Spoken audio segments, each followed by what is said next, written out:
দর্শক, আসসালামু আলাইকুম। আশা করি সকলে ভালো আছেন। তো দর্শক, দেখতে পাচ্ছেন আমরা আমাদের চাষের জমিতে কীভাবে এই মিষ্টি কুমড়াগুলো চাষ করতেছি। তো দর্শক, আপনারা চাইলে কিন্তু মিষ্টি কুমড়াগুলো চাষ করে কিন্তু ভালো ধরনের লাভবান হতে পারবেন। তো দর্শক, আমরা কিন্তু এই মিষ্টি কুমড়াগুলো চাষ করে কিন্তু আমরা প্রচুর পরিমাণে লাভবান হয়েছি এবং পাশাপাশি আমাদের কৃষক ভাইরাও কিন্তু ভালো ধরনের লাভবান হয়েছে। তো দর্শক, আপনারা চাইলে কিন্তু মিষ্টি কুমড়াগুলো চাষ করে কিন্তু আপনারা ভালো ধরনের লাভবান হতে পারবেন। তো দর্শক, দেখতে পাচ্ছেন আমরা কিন্তু আমাদের চাষের জমিতে কীভাবে মিষ্টি কুমড়াগুলো চাষ করেছি। তো দর্শক, আপনারা চাইলে কিন্তু এইভাবে এই মিষ্টি কুমড়াগুলো কিন্তু চাষ করতে পারেন।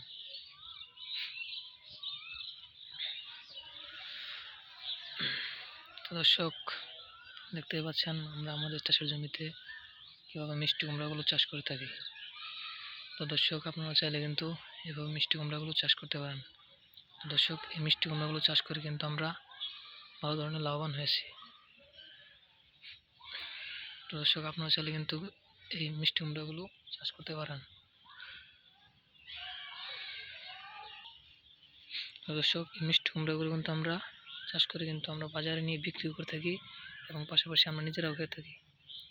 তো দর্শক, আমাদের ভিডিওটি যদি আপনাদের একটু ভালো লেগে থাকে তাহলে অবশ্যই চ্যানেলটি সাবস্ক্রাইব করে দেবেন এবং ভিডিওতে একটি লাইক করে দেবেন। ধন্যবাদ, সকলকে ভালো থাকবেন। আসসালামু আলাইকুম।